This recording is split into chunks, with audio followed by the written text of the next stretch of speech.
우리 아이 다 갈았는데 교체를 다 했는데 왜 또 이가 올라오냐, 이거 사랑니냐 많이 물어보세요. 양치가 잘 안 된다고 해서 항상 치아가 많이 썩어 있는 건 아니었다라는 거거든요. 사실 때가 엄청 많은 경우가 있어요.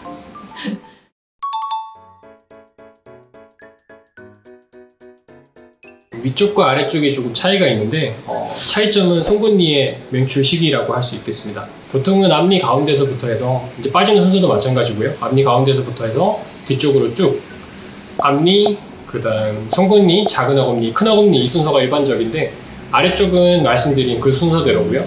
위쪽 같은 경우는 조금 차이점이 송곳니가 제일 나중에 난다는 점입니다. 앞니 그리고 작은 어금니가 먼저 나고요. 그 다음에 송곳니가 나는 게 특징이라고 할 수 있겠습니다. 그리고 중학교쯤 됐을 때 만 12세, 중학교 올라갈 때쯤 제일 뒤에 마지막 7번째 어금니가 처음 올라와요. 그래서 어머님들이 우리 아이 다 갈았는데 교체를 다 했는데 왜 또 이가 올라오냐, 이거 사랑니냐 많이 물어보세요. 마지막으로 올라오는 7번째 영구치 어금니가 중학교 올라갈 쯤 해서 또 올라옵니다. 그렇게 되면 28개의 영구치가 입안에 있게 되면 영구치 교체가 완료되는 거예요.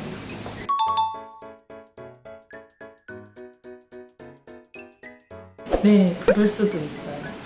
선천적으로 영구치가 결손된 경우에는 유치를 오랫동안 성인이 될 때까지 갖고 있는 경우들도 있어요. 가장 많이 결손이 되는 치아는 상악 측절치라고 하는 두 번째 위앞니예요. 그리고 두 번째로 많이 결손이 되는 부위는 5번째 작은 어금니거든요. 그래서 만 4세 때에는 처음으로 파노라마란 사진을 찍어볼 수 있게 되는데, 그때 찍어보는 이유는 만 4세 때 영구치 씨앗이 다 완성이 되어 있기 때문에 우리 아이의 영구치가 혹시나 결손된 건 아닌지 혹은 과잉치가 있는 건 아닌지 처음 확인해 볼 수 있는 나이가 만 4세예요. 그래서 파노라마란 사진을 찍어보시고 혹시나 우리 아이가 결손이 된 건 아닌지 꼭 확인해 보셔야 될 것 같아요.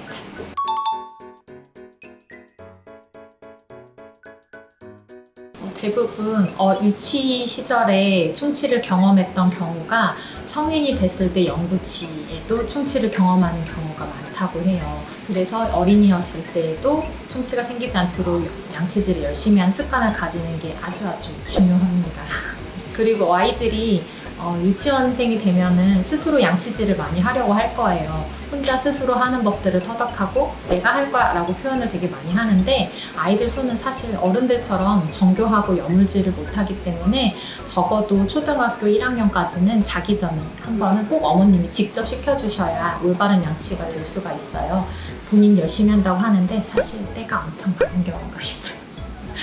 그래서 어머님들이 꼭 자기 전에 한 번씩 확인해 주세요. 영유아 구강검진 시기 2차가 2022년 6월부터 추가가 되었어요. 원래는 기존에 1, 2, 3차만 있었는데 그 사이에 차수가 하나 추가되어서 65개월까지의 영아들은 모두 다 구강검진을 4차례에 받아서 4차례에 걸쳐서 받을 수가 있거든요.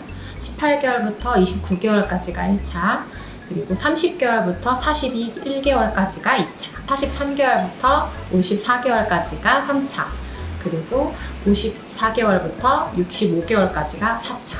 그러니까 1, 2, 3, 4차 모두 검진 받으실 수 있게 적당한 시기 꼭 내원하세요.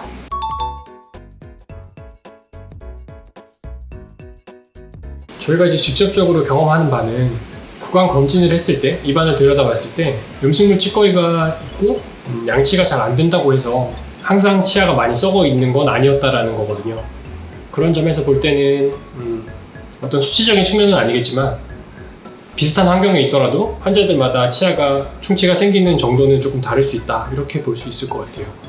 처음 파노라마란 사진을 찍어봤을 때 아버님 아이가 영구치 개수가 한 2개 모자랍니다 이렇게 말씀을 드렸을 때 어머님들이 우리 애 아빠가 그래요 이런 경우가 많이 있으세요.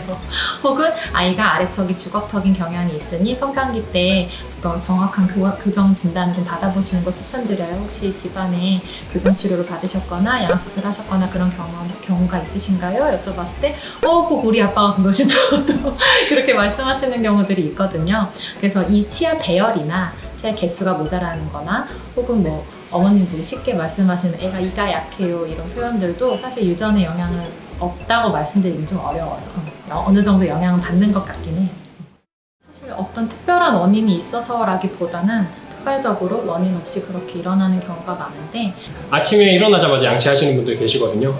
그러면 이제 아침 식사를 하시고 나서 당연히 그 직후에도 양치를 한 번 더 해주시는 게 좋겠습니다. 원내 생활에서 마스크를 쓰고 있기 때문에 요즘 원에서는 양치를 안 시키는 경우가 많거든요.